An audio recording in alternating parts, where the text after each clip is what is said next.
Great. Okay, true. Right. Yeah, I'm going to start off by asking you a question just to get the ball rolling. Okay. Um, why do you feel like there needs to be a conversation or a kinder conversation around weight loss? Why does this need to happen now? I think we flipped the script a bit quickly, and you and I agree diets don't work.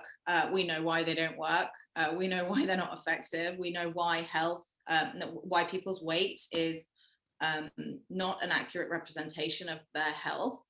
uh, we know all this stuff, and yet I think people are scared to have that conversation if they still want to change their weight or they want to manage their weight. And I Mm, think there needs to be a conversation where we appreciate that people like myself, for example, became very overweight or fluctuated in weight massively as a result of abusing food and neglecting ourselves and eating to the point of discomfort and yeah, binge eating and restricting. And in my case, it manifested itself as an enormous amount of excess weight, which I didn't happen to want. That was very much not a case of loving food so much and too much of a good thing. What came with it was an enormous amount of neglect. And I believe that those behaviors that actually caused me to isolate, gain enormous amounts of weight, really damaged my body image and my self-esteem, were a direct result of going on all these diets. mm, And they left me with conflicting nutritional advice and all or nothing thinking, and not taking the same common sense advice that I would give my loved ones about food and nutrition. And I think a lot of us need to unlearn that stuff. But I think it's become such a scary conversation that we've kind of been silenced. And so now I have all these clients who are saying, I'd never want my daughter to have the same eating habits that I do, but I haven't unlearned mine yet. They're yeah, so ingrained. And but now I don't want to talk about it because I don't want to be seen to be endorsing weight loss. mm, And I think it's important to say that, we're not talking about weight loss, we're talking about unwanted eating habits, mm, the byproduct of which, for some of us, is a fluctuation in weight. yeah, And it is your prerogative to say, this is what feels right this is what feels right for me. And I think that I think we need to have more conversations about that so that people feel like they can communicate in a way that says, look, I'm not looking to body shame, and I certainly don't promote diets. I mean, you and I know that 100%. But I would like to change my habits, and it is my prerogative to want to say with honesty that sometimes I don't feel comfortable, and I want to be able to adjust that if I want to, mm, without feeling judged or without having to deprive myself or go back into this place of isolation and neglect. yeah. And like in a way, what you bring up here is like it's a fear for people, isn't it? It's like a form of self punishment in a way. What when we think about weight loss, because the first things that we hear are deprivation, restriction, like there's quite an interesting. I'm going to be a nerd on this and bring in a few studies, but there's quite an interesting study where they um, flashed up the word diet on screens when people were doing like a cognitive load task. So they were doing like a calculus task or a calculating task or some sort of task that actually required brain power, and they'd flash up the word diet on the screen. And the people that received that word diet on the screen were much more likely to then overeat when they were presented with food after the task.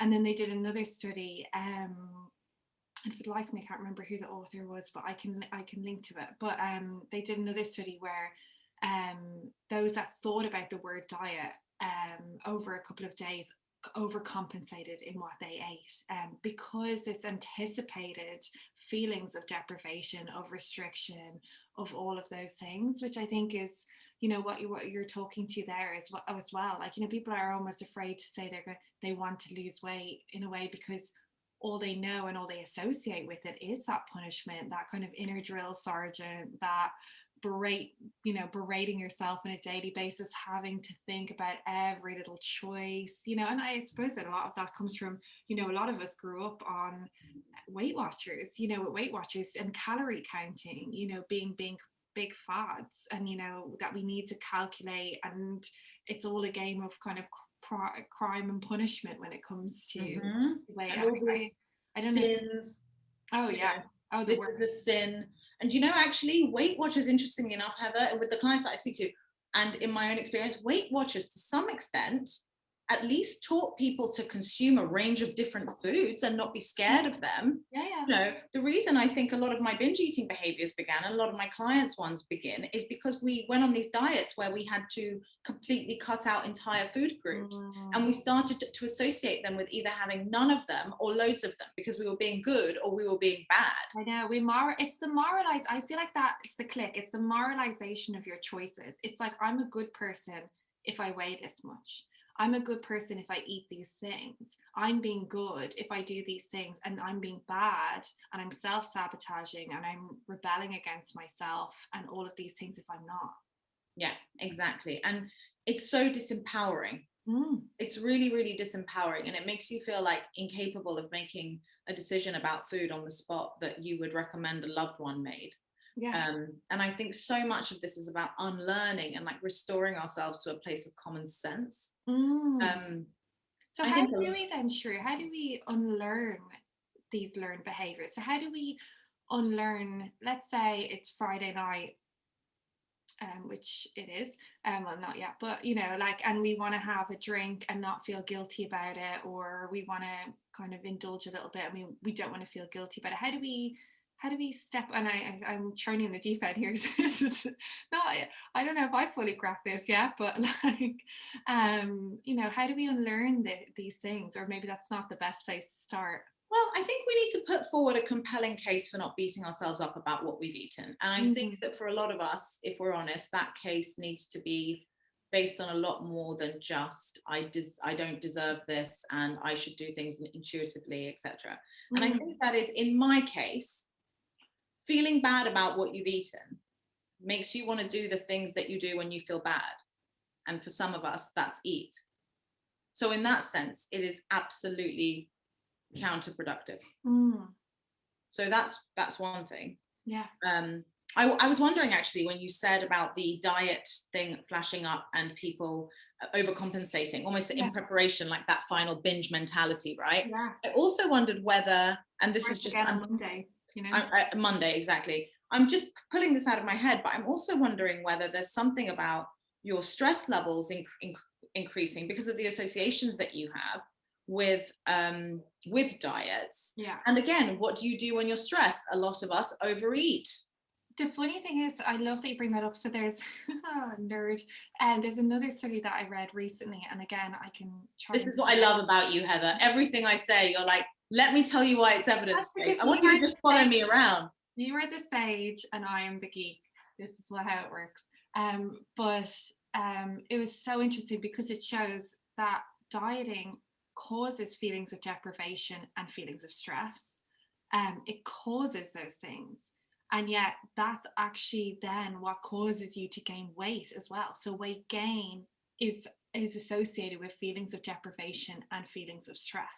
And so it's so cyclical because it's like you diet, it makes you stressed, it makes you feel like you're being restricted.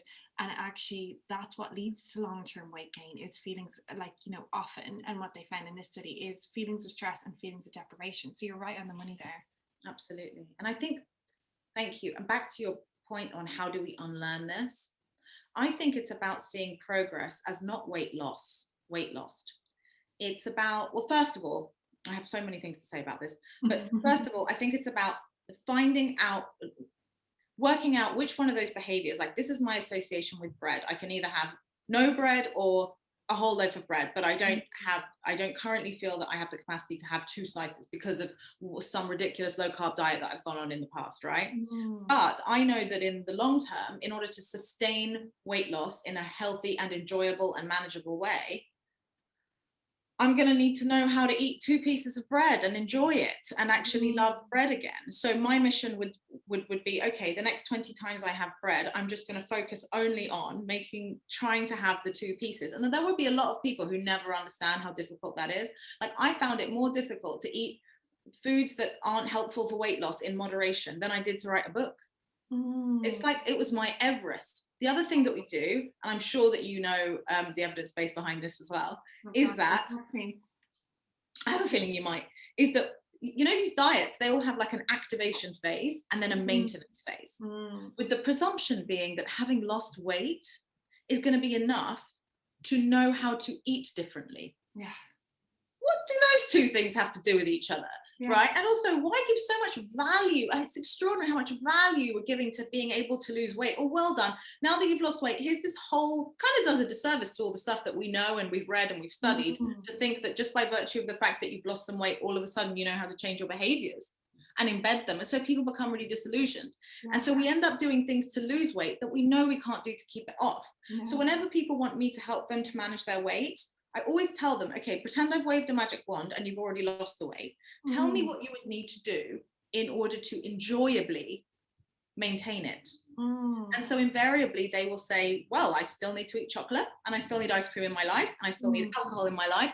And so the task then becomes saying, by the way, everyone doesn't need all those things in their lives, but you know, they're things that a lot of us like.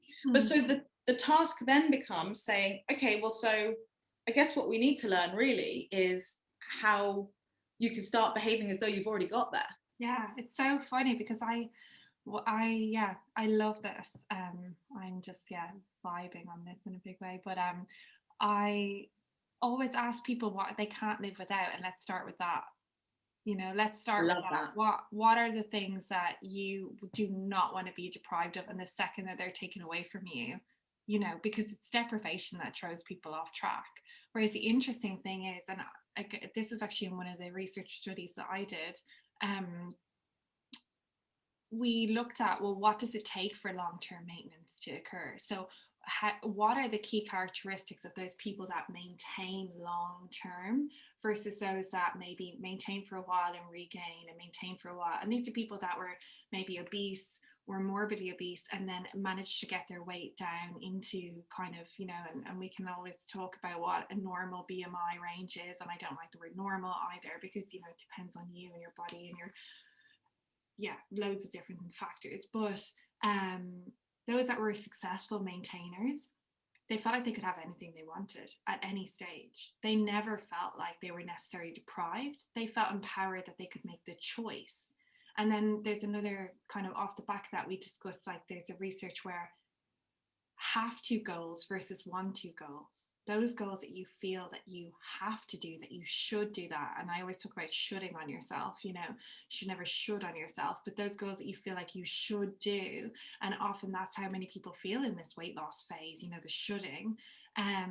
We can't stick to those. Whereas if we actually decide that it's a conscious choice, I want to feel healthier. I want to feel more empowered in my body. I want to have more energy. I want to be able to, you know, give back to my friends, my family relationships, my community, whatever happens to be. Those are the goals, you know, that's the way we kind of be able to stick to changes. And just a final note on this is, so those that actually pursue weight loss rather than healthy lifestyle changes are much less likely to be successful long term. So if weight loss is the goal, it's not likely that you'll be successful long term. So it needs to be the byproduct of behavioral change. It's a positive side effect. If that's what you were after, I completely agree. And that makes a lot of sense. That makes a lot of sense. But then knowing that, and knowing if someone wants to lose weight, how do you help them reframe that? Do you know, as you were talking, I was thinking about back when I was trying to sort out my eating habits and, you know, balance out my weight in a way that felt right for me. If someone had said, yeah, but deprivation isn't the way, you know, and people started talking about intuitive eating, you know, and they used to say to me, just, you know, notice when you're done, and stop then. Well, you're like, well, the packet of crisps is done, so I must be done. I'm possessed. You can consider me possessed right now. Like, no, nothing's coming in here. As if in the middle of a binge, I'm going to be like, I think that four packets of Pringles is enough for me. Yeah. It's just, I was so far away from having any connection with my body. And this diet rubbish was so ingrained in my head that all or nothing feast or famine stuff was just, no one gave enough importance to how difficult it is for some people to make those moderate choices. And so initially, I completely understand why deprivation seems easier, because I've worked in addiction services, right? So I know that, for example, if you wanted to drink less, as opposed to not drink at all. And listen, I know everyone's in a different kind of a position with this, so just everybody take it with a pinch of salt, whoever watches this. But abstinence from something or complete restriction from something has its benefits. You're not constantly negotiating all day about it. When I talk to people who were as sick as about talking about food and thinking about food and their bodies all day, you know, it becomes exhausting. From the second you wake up, you're beating yourself up. Am I going to be good? Am I going to be bad? Am I on a diet? Am I not on a diet? Have I put on weight? Is my face puffy? It's just, it takes up your whole brain. And actually, sorry to interrupt you there. The interesting thing about that is that thoughts are habits too. So the more you think in a certain way, the more likely it is that you think in a certain way, and the more likely that those thoughts will actually dominate your day. So, and you're locked in that pattern, right? And you just see it as the norm. It's just your norm. yeah. And so actually cutting something out in the short term is quite a compelling thing, because you're like, oh, but you know what? I don't have to make any decisions around that food. And so I understand, and it's so sad to me that we have to go to that place, and it becomes easier to not consume something at all, even if we love it, than have to worry about how much and when and how we're going to consume it. And so I understand that. And interestingly enough, I don't know whether you found this with your clients, but when I think the people who were as extreme cases as I was, with the binging and the restricting and the constantly different diets, they actually found that the easiest, so sad, but I found this too, the easiest diets to keep up were those liquid ones. There was no, it was just one rule. It was just, you didn't have to make any decisions. I don't even have to chew. I don't have to weigh this. I don't have to find out. Nothing. I just, finally, I can just stop thinking about food for one day. And so we would rather be starving and not chewing. That's the desperate, and so that's where so many people get it wrong. When like what you said, true, about like, that's because the weight loss phase, and the weight loss phase isn't the lifelong phase, you know. And like, healthy habits, they're not something you just do for January, you know, and then you just forget about it for the rest of the year. It's like I say, like toothbrushing, you know, it's not like you do all your toothbrushing in January and forget it for the rest of the year. You know, if you want to have good dental hygiene, you've got to maintain it. And like you say, you know, people are looking for a way out of actually having to learn, and it's hard fucking work. It's hard work. So hard. And I think that's the thing. We need more people saying that behavioral change is hard, and that your focus should be on remembering your ability to do difficult things, not think that it's going to be simple, because I can't bear how many things are framed as simple, particularly when it comes to food. For us people who don't, I mean, there's so many of us who find food an absolute minefield, and need places where we can acknowledge that. I have so many clients who do extraordinary things and complex things and all sorts of things that they're proud of, and they manage hundreds of people, and they just can't get their head around not worrying about what they're going to eat and whether they've been good or bad all day. And it's just such a shame. It's such a shame. I'm so angry with diet. I feel like, I don't know, because I, like, back when I used to, you know, do one-to-one coaching, but I still get the same kind of people on my course now. But like, I felt like it's because it's easier to follow a goal than it is to develop a habit, if that makes sense. And you know, it's easier to kind of say, well, I'm going to get to that by that. And I know maybe it's not easier, but you know, it's the way that we function. And we want to have that outcome focused thinking. So like, let's get X number on the scales, or X number on our paychecks, or whatever it happens to be. And that's what those type of people are used to. They're used to achieving outcome-based goals. But the unfortunate thing is, when it comes to your health, those outcome-based goals, they don't measure, they don't represent effort, because like, they just don't. And they don't measure, you know, actually learning, which is like the whole, what this whole process is about. It's about learning, trying on, experimenting, finding what habits actually work for you, what times of day work for you, what kind of foods work for you. And actually, failure is a huge part. I always say that in all my talks. I'm like, the number one thing I want for you is to fail, because that is how you're going to learn. But sorry, I've gone on a tangent there. But I'm curious about if you find that with those particular clients, actually, because they were so goal focused and so goal orientated, that they missed that failure piece, and they focused maybe on that perfectionism piece, or that all or nothing piece. And that was an easier fit for them, rather than actually the hard work of finding what works for you. Yeah. Yes, I find that all the time. I had to unlearn that in myself, and I think the people who do come to me have recognized from my work that that's something that I can relate to. I think if you're out, we know that things like streaks work.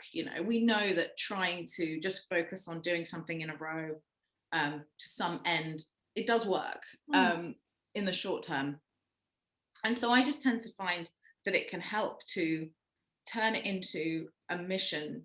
The mission becomes, I want to make this behavior easy and automatic. And it just so happens that as a result of that, logically speaking, my weight will probably go in the direction that I want it to. And so then you kind of can measure it, like how many times in a row can I do this thing? And it becomes a fun little mission, in your overall health, because a lot of the time it doesn't necessarily need to be about food, right? It's like, I want to wake up every morning and I want to carve out some time for myself, and all these knock-on things. Whereas if you just isolate one thing, I want to lose weight, no other aspect of your life is improving. And the self-esteem and the self-compassion and the self-efficacy required to maintain lost, or not even maintain lost weight, to repeat new habits until they become automatic, isn't building. So then you've just learned how to lose weight, And the other thing is, every time you try something and it doesn't work, it's not, nothing's lost. So much is lost. You're disillusioned, you're beating yourself up, you don't believe, you believe a little bit less that you can get there. Just talking about it makes me upset, because people will be like, well, you might as well try it, it's nothing. It's every time you just rack up another, I didn't do it, there's something wrong with me. And what do I do when I think there's something wrong with me? I isolate, and in my case, I binge eat. So it's just no angle of being cruel to yourself is working here. But the funny thing is, like, it depends how you look at your failures. Because again, if I go back to that maintainer study, like, our conclusion of the whole study was failure is success if you learn from it. But the thing is, people looked at their failures as a personal failure rather than a system failure. So they said, I'm not good enough, I'm not worthy enough, I didn't try hard enough, I didn't willpower my way there, I didn't have enough motivation, rather than I tried too hard. I can't live on steamed broccoli and chicken for a week. I can't punish myself with HIIT training sessions all day. I tried to get up at 5:30 in the morning every day. They don't look at the systems, which is what we all do. And when it comes to New Year, we always think, okay, we're going to do all of the things. We're going to give up sugar. We're going to exercise every day. We're going to save money. We're going to be nice to our other half, all of the things. And yet the more you add in, the more you take away. It's a concept called goal dilution in psychology. But goal dilution, did you say? I haven't heard of that. Goal dilution, yeah. The more you add in, the more you take away from the focal goal. So the less likely you are to be successful at that focal goal. But the thing is, and I've kind of gone off piece a little bit here, sorry about that, sure. But I suppose my point with it all is, like, if we can actually look at, well, why have we failed, and separate it from a personal failure. So, maybe I was too fucking tired that day. Maybe there was a lot on. Was I managing my stress well back then? And it's a funny question, because I often ask people, what are you doing to manage your stress? And eating, smoking, drinking, or whatever. And that's a system. It's not you failing as a person. This is how we're designed. And so, like, I want people to get, and this is something that is so important, and we go through in my course, I want people to get to the point where they can see it as a system failure rather than a personal failure, that they can stop beating themselves up about doing it and actually say, okay, well, actually, let's helicopter out for a second and look at where things went wrong and why, and separate it from a personal. Because, like you say, as soon as it becomes a personal thing, you get in your head about, well, I'm not good enough, I've done, how many times have I failed? You create an identity essentially around failure. And you create an identity that you are a failure, and that's never going to lead to success. And listen, we know the diet industry wouldn't exist if diets worked, if we didn't think of ourselves as failures. And you know what? And that's a failure in terms of this massive diet didn't work. How about when you're trying to embed a new way of eating, sometimes a healthy, long-term, diverse, lovely way, that's still really hard to learn how to eat moderately and to enjoy everything. And so initially, for some of us, it still feels like a diet, because we only ever associate discomfort around the change of what we're eating with dieting as well. So that's working against us. And so when I'm Mm. trying to help people unlearn the dieting stuff and simultaneously embed new habits around food, which in itself is hard, even if you're eating stuff you love, because it's new and you don't know what's going to happen. And we know all of that. When people create a way of eating that they're happy with and they could be happy with long term, even if it's moderate and diverse and wonderful, when they deviate from it, that all or nothing thinking that comes with dieting can so frequently come back, just because you didn't say what you didn't do what you said you were going to do, even if what you said you were going to do was great and fine, right? So, and not unhealthy at all, you deviate from it. And so that deviation can be framed either as a necessary opportunity to demonstrate your capacity to come back, which is where we feel most disempowered, right? You can come straight back. If you can demonstrate that, then you're better off having had the failure than not. It's not the failure, the deviation or the blip or whatever, rather than spiraling, because it's the not spiraling and the not feeling bad about it and saying, oh, that was delicious. Now I'm going back to the way I normally eat. And that is such a win. Right? That's a much bigger win. It's kind of like, I always compare it to like, you know, if you get like, I don't know, you go to a restaurant, you don't like the food. I was using this example yesterday about something else. You go to a restaurant, you don't like the food, or something happens, you're not just not happy with the experience. Yeah. And then they treat the complaint so well that you actually come away with a better opinion of the restaurant than you would have done if the initial food was good. Yeah. I feel that way about if you can come straight back on track, then actually you're going to be really grateful for that deviation or that failure, because finally you're demonstrating that you can do the things that are going to help you sustain weight management long term. You're finally demonstrating the habits of someone who enjoys a range of different foods and feels empowered to say, I'm going to leave that one on a high. And you're getting away from that all or nothing, because exactly. it makes me think of, and fancy word, but you know what I'm talking about, and I'll explain, but implementation intentions. So like these are also known as if then plans. So if X happens, then I will do Y. And they call these like failure plans or whatever. But what I really love about implementation intentions is that it helps you get away from this all or nothing mindset. So if I plan to go for a run and it's raining, what are other options for me? And instead of it being run, rain or nothing, so like, you know, welcome to the UK, you know, it fucking rains all the time, you know, this is, if you want to become a runner, you're going to have to get used to this. But like, what are the other options? You know, can I do, you know, online class instead? Can I, you know, put on like a raincoat, go out and play a killer playlist and keep running? You know, like what are the other options? And once you actually allow yourself to open up your mind to that there are alternatives to all or nothing, you know, new neural pathways can form over time. You've opened up your mind to the fact that there is another possibility, that actually is, there's always options. There isn't just one or the other, that there are options. And again, like, you know, running out in the rain might give you a cold, and so you decide, well, I'm not going to do that one again. And so, you know, then you come up with another alternative, and you trial and you error and you test and you experiment.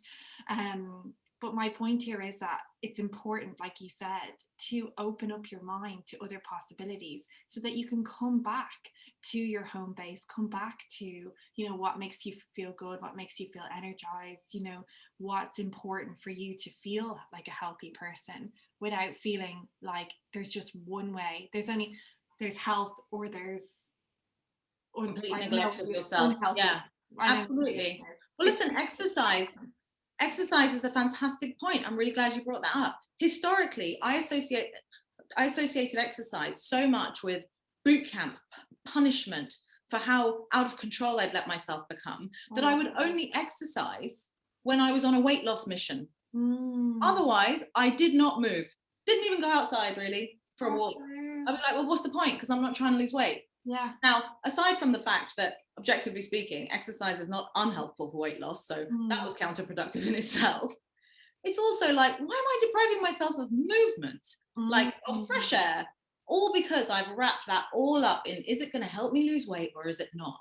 Right. You know, and that it's just so counterproductive. It's so counterintuitive. So much of it, like, for example, so many people will notice that they've gained weight, become upset because their mission was to lose or manage their weight. Yeah.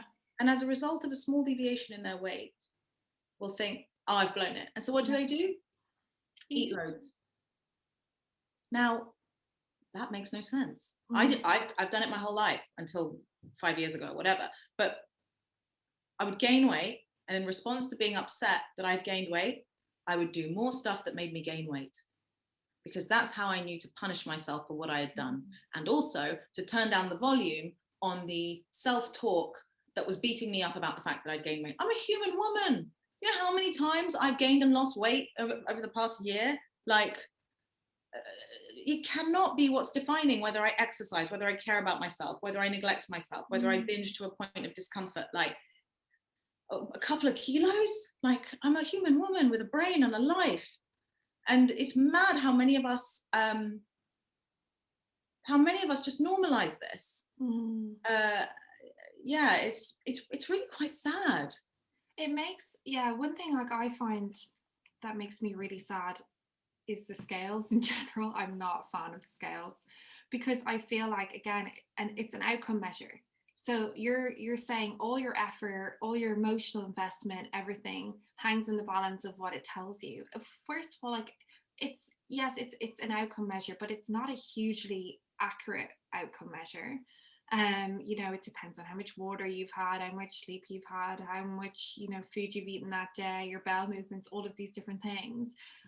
But more than anything, like, we let our success be defined by that number on the scales, rather than how many times we committed and followed through to something that we said we would do, or how many hours we spent, you know, meal prepping and making sure that we have those foods that are going to help support us to feel our best, or, you know, how many times we took a second out of our day because we felt like we were getting too much in our heads or punishing ourselves, and, you know, allowed ourselves to breathe. You know, those are the markers of progress. But yeah, we let the scales tell us how. It's like, you know, if you're training for a marathon, right? And no, I don't, but I can imagine. Yeah, no, neither do I. No idea. I can't even run. So if you're training for a marathon and you injure yourself, you know, that's not a representation of how much effort you put in. You might have put in loads of effort, maybe too much effort, and that's why you injured yourself. You know, and or if you're, you know, you're saving for a car and like that's your goal, and your boiler breaks and you have to pay, or you get a leak in your apartment, you know, and you have to pay for that. That's not representative of how much you care about saving for a car, you know, or how much effort you put in. But yeah, we do the same with our weight as well. We say, oh, well, if I'm trying to lose X amount of weight, and then the scales doesn't say, you know, it doesn't reflect effort. We say we're not trying hard enough, and then we step it up and step it up and step it up, and we go into this deprivation zone where the only thing we can think of to do, and you can tell me if I'm wrong here, but this is certainly something I see with people on my course when they talk about, you know, previous habits that have kind of thrown them off track, is that we think, okay, well, when we're in that zone, we need to restrict, we need to deprive, and we need to, you know, just tighten the controls on everything. Yeah, and that becomes really compelling because you felt so out of control for so long. And so that's where it becomes, even though it's horribly toxic, it's also kind of a relief for some people. It's so difficult to get out of that, you know, because it's either one or the other, but you finally feel like, at least I've got some control. And then of course we know how many of those themes run when we talk about disorders, yeah, about eating disorders, how often we're talking about control and how disempowered we feel. So yeah, I mean, as ever, I agree with every word you say. We should just leave it there. Sharia agrees with everything Heather says. We will come to a disagreement. We will. Well, I just think these conversations are really important, because I feel like a lot of people will relate, but it's hard. You know, we have the luxury, I don't know if you agree, but I feel like I've had the luxury of having this conversation over and over and over again with enough people to be able to notice patterns, to be able to say with confidence that to have a nuanced, balanced conversation about something that's become very controversial and quite rightly very sensitive and tied up in politics and systemic errors and yeah, I sure like when it's quite funny. I'm talking over you again. Zoom is terrible for me because I'm a terrible interrupter anyway. No, me too. Bulldozing. what I was going to say was when you, yeah, it made me think of, it's not about, it just made me, Boris jumped into my mind and the recent post that he did about, it's not about you're not trying hard enough. I often it's because you're trying too hard, you know? And And I feel like maybe if we gave ourselves less hard of a time and tried a little bit less hard, and that's why me and you, like, when we both talk about this, and, it's a big part of my course, is like the smaller and the more laughable changes you can make, and I say laughable because they're laughably small, and because they do build that self-efficacy, they build that self-confidence. The easier you make it on yourself, the more likely it is that you'll gain that momentum over time, and you'll stick to it, and you'll do enough repetition for it to become automatic. But I don't know if you agree. I think the messages in the media is that it needs to be hard in order for it to be worthwhile. If we're not trying hard enough, then we're not actually getting where we need to go. And therefore we have this default where we think, oh, well, I'm not trying hard enough, I need to step it up, step it up, step it up. And that's when it becomes so hard. And it comes back to what we were talking about at the very start of this conversation, deprivation. You get into that deprivation zone, and as soon as you're in that zone, you start to feel like, well, I miss chocolate, I miss ice cream. Yeah, because those are amazing things that are delicious.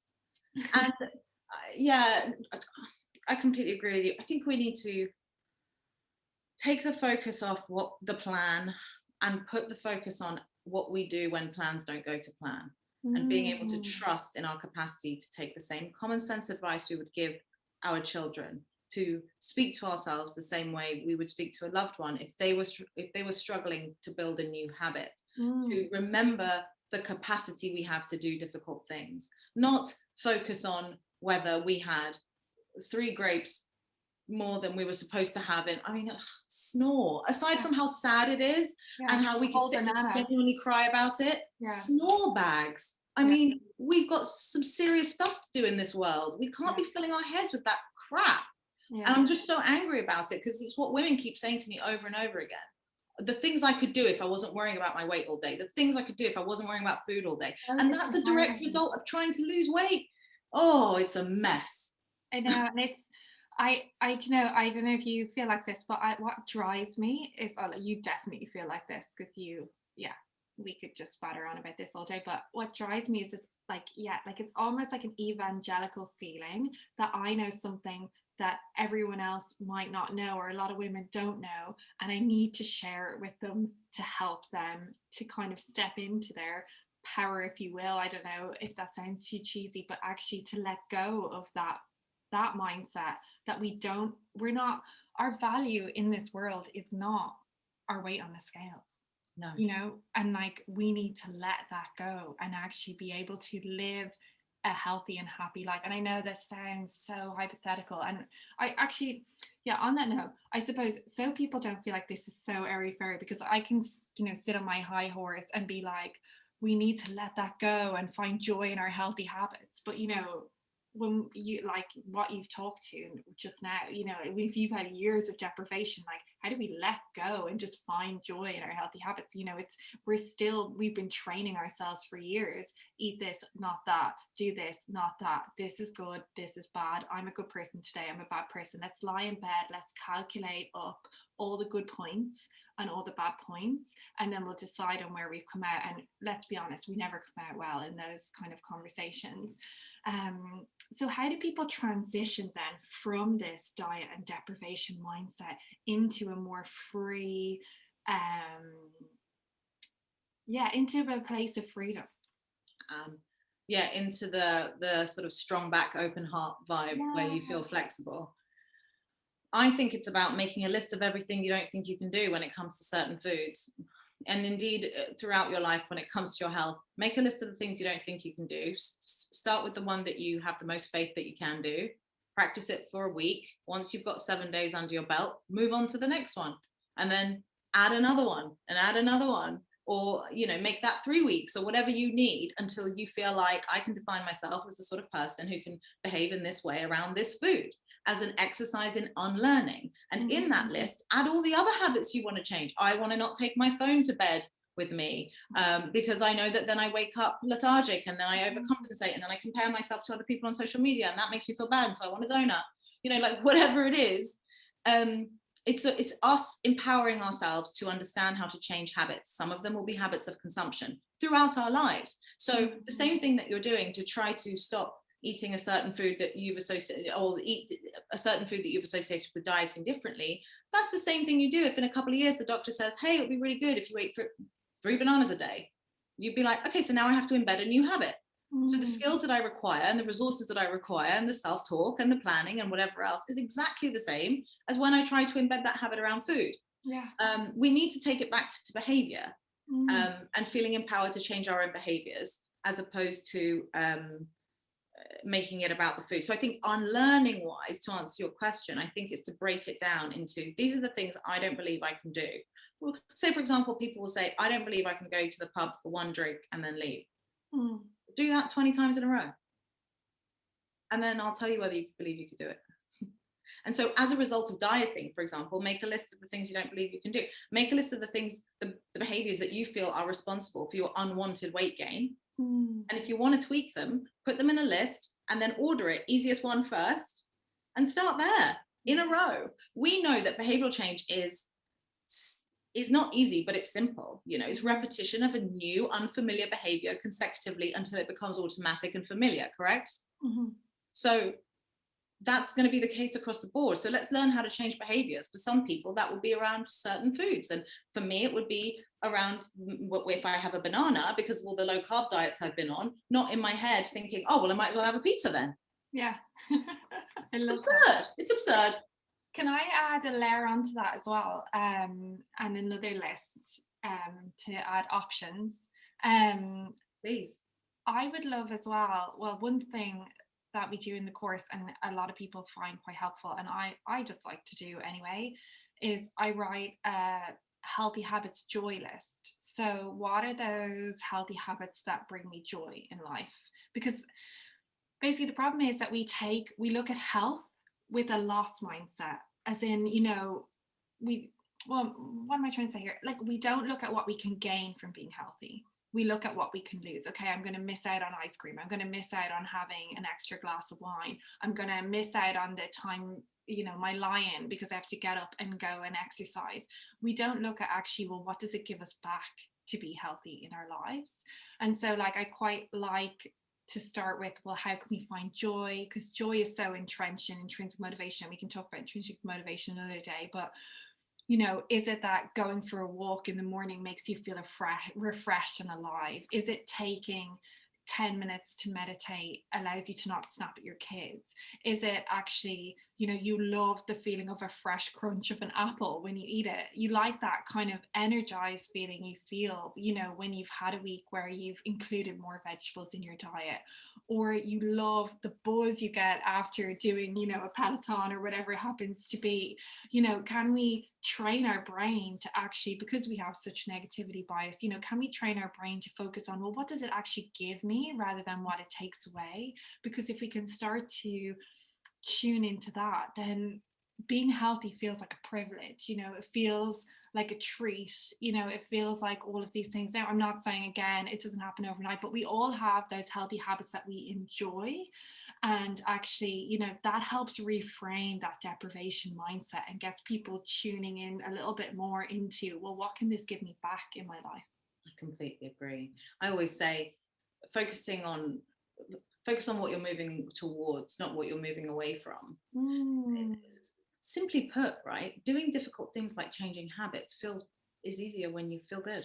Yeah. Doing other nice things for yourself, when making kinder food decisions fits in against a landscape of being kinder to yourself in every other possible way. And that's why so many of us learn to put our lives on hold. When I weigh this, I will do this nice thing for myself. I will take care of myself in that way. I'll only allow myself to be happy. I'll only wear the nice clothes. I'll only do it now. Yeah. And it will get you there more quickly. Well, that's why I love, like, your first book, you know, was the kindness method, you know, so it was like, let's cultivate kindness first.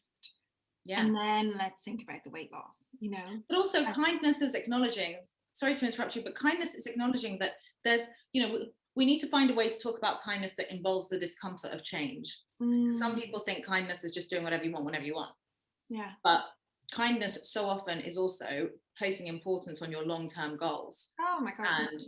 And importance on getting to a place where you're not obsessing about food all day. And that in the short term is a very uncomfortable and difficult process. So we need to find our own definitions of kindness, which makes space for harmless discomfort, I think. And also that deficit-based way of thinking extends to the way that we think about ourselves. So often when we want to change habits, we focus on what's wrong with us and we focus on what's wrong with our habits. And yet you and I know full well that if you want to help a client to better understand themselves and self-sustain change, you focus on quite the opposite. What's right with you? What resources do you have at your disposal, internally, externally, to do this difficult thing? And what's right about your habits? What purpose are they serving?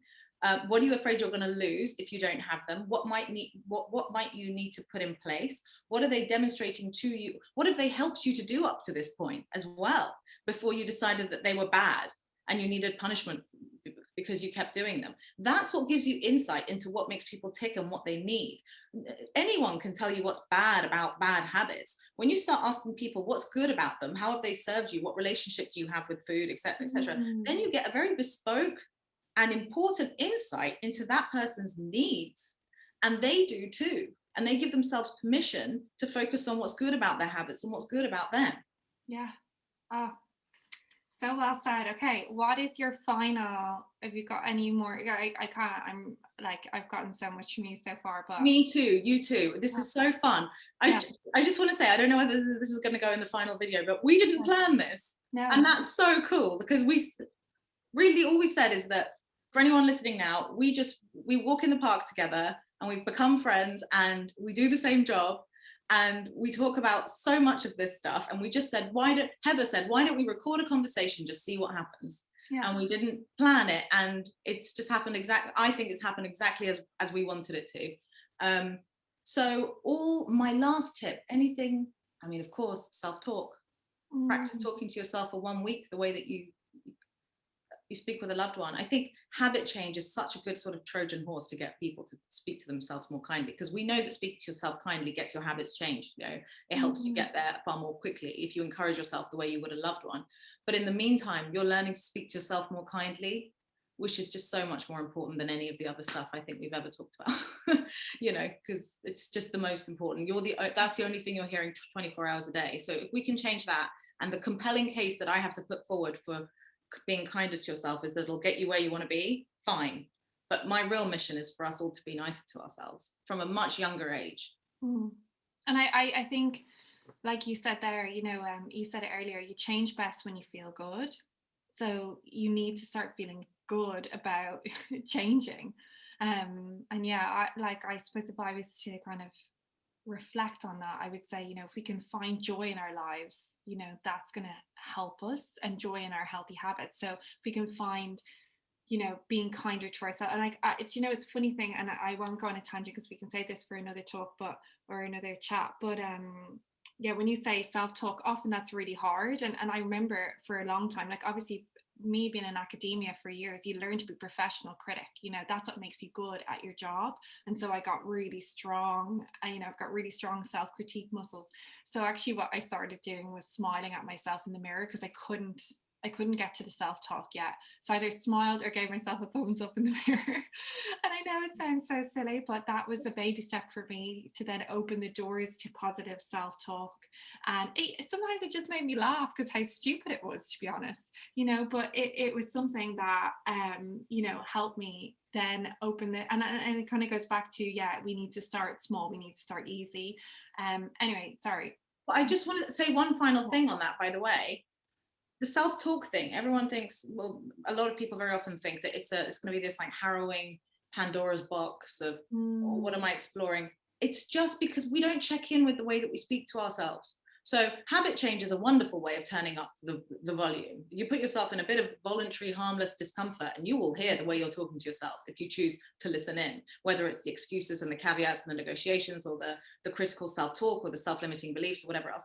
Now, I hate it when people say, replace a negative thought with a positive one. Yeah. It's like, if I could do that, I would be on the news, or I would be a wizard. Yeah, exactly. But I do think that you can debate with it, and you can fact check. Because a lot of it is fake news, or it's outdated. And we don't, like with our professional lives, we check in and we go, oh, I used to be not very good at this, and now I'm really good at this because I had this training and this experience, and now I define myself as being good at this. We don't check in with the way we're speaking to ourselves. So many of us are being limited by the beliefs that were given to us by like some teacher when we were 12, just because we haven't investigated it. And so whenever people think that this might be like a fluffy exercise into telling yourself you're wonderful all day, it's not. It's just being fair. Oh, that can help too. Yeah, sure, if you want to, but as a first point, just update, fact check, and be fair.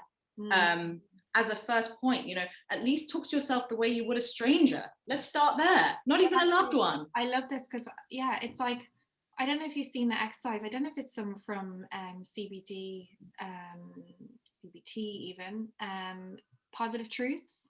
You know, when you've got, so it's a way of, maybe it's a way of fact checking. You can tell me if I'm wrong, but it's something I get people to do on my course. But for every kind of, we talk about thoughts or habits too. And we talk about, okay, well, what are the top 4 rhetorics that's constantly going in your head? Like, what are the top 4? Can we actually readdress that negativity bias and look for the truth in that? So what's a positive truth? So, you know, a typical negative thought people would have is be like, well, I'm a failure, I always fail, I'm just going to fail again. You know, what's a positive truth in that? Well, how many times have you tried? You know, you're actually a trier. You're someone that actually keeps coming back despite the failures, and you still want to learn, and you still want to get there, and you're still motivated to see that through, and you still care.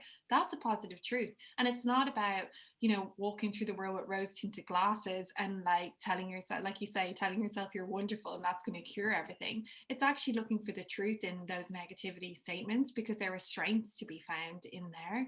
And because of our thoughts are like, you know, I think is it for every 5 or 6 negative news or negative comments, you need 1 positive, or sorry, you need 1 positive for every 5 negative, and we're 5 times more negative than we are positive. Don't quote me on the exact statistics because that's probably not right, but it's something big like that. It was a Baumeister talk, Roy Baumeister, but yeah.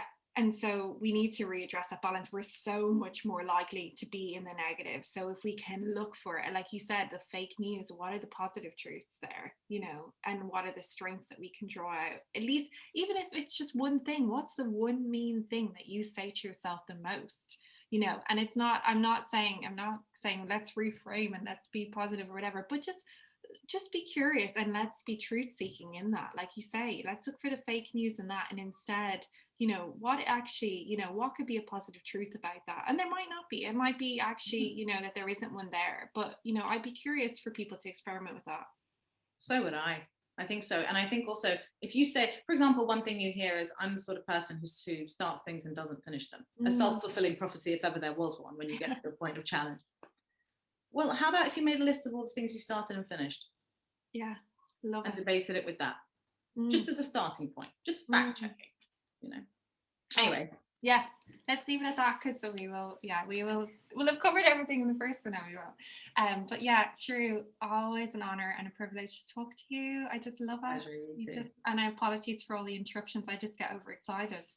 I loved it. You didn't. In fact, I was trying to control myself, and also the fact that it's the amount that you know is so impressive and exciting to me that I just want to suck out all the information from your brain and put it into mine. So just spending time with you, I'm so grateful for. Thank you so much. Oh, thank you. Well, I hope that this has been helpful for some people as well, besides me and you, because it's 2 big benefits here for both of us. But yeah, hopefully it's, you know, sparked some ideas and inspiration in other people as well. So let's hope. Thank you so much for your time, Shrew. Thank you. Thank you.